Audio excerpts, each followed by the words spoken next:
Ever since Tony Ferguson defeated Kevin Lee to become the UFC interim lightweight champion, he's been touted as the opponent of choice for Conor McGregor's much anticipated UFC return, with MMA fans, pundits and even Dana White certain that he will be the Notorious's next opponent.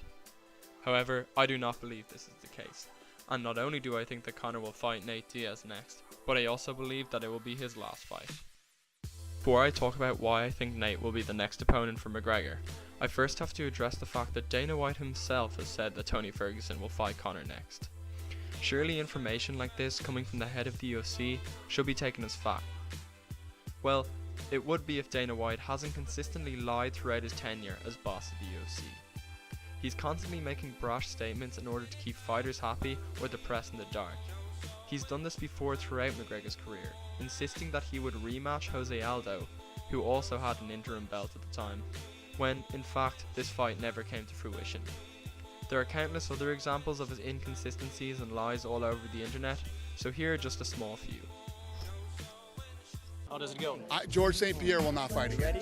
Anyway, on a positive note, George St. Pierre is back. When are we going to see women in the UFC? Never. The first ever UFC Women's Champion, Ronda Rousey. Strikeforce is gonna continue to run business as usual. You know. Every time you tell me something, I figure that you're lying. Now that that's out of the way, let's focus on Conor and what his motivation for returning to MMA is.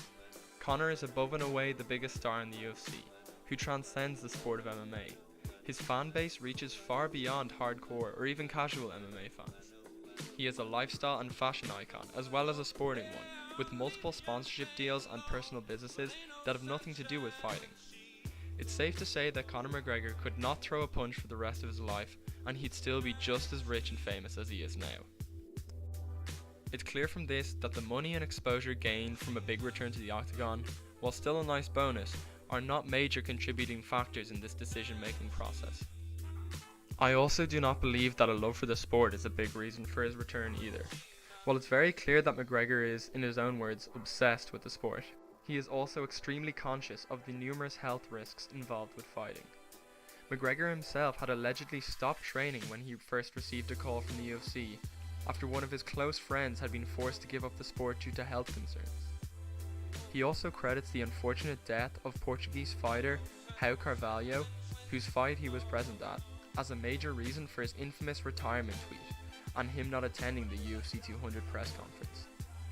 As a result of this, I cannot see McGregor finishing out his career, fighting war after war and going out on his sword, like fighters such as Diego Sanchez or Bigfoot Silva. Rather, I see him looking to finish out his career on top, in full health, and having not let later fights in his career tarnish the legacy he's left behind. That brings me on to the main reason I believe Conor McGregor will return to the octagon: his legacy.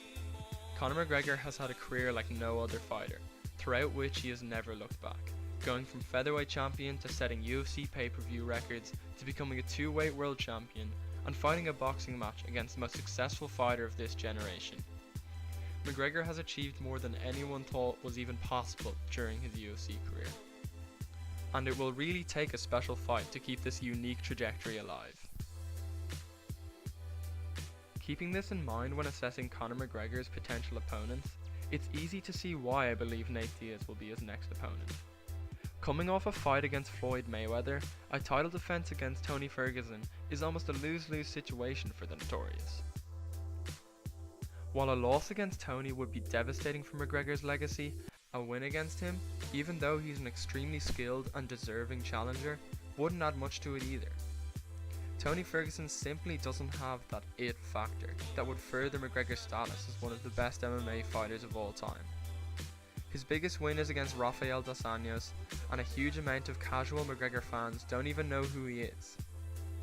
On the other hand, a title defense against Nate Diaz is a whole different story. It has chances simultaneously to defend his belt, sticking it to all those critics who say he's not a real champion until that's done, while also closing the door on his captivating trilogy with Nate, undoubtedly his biggest rival.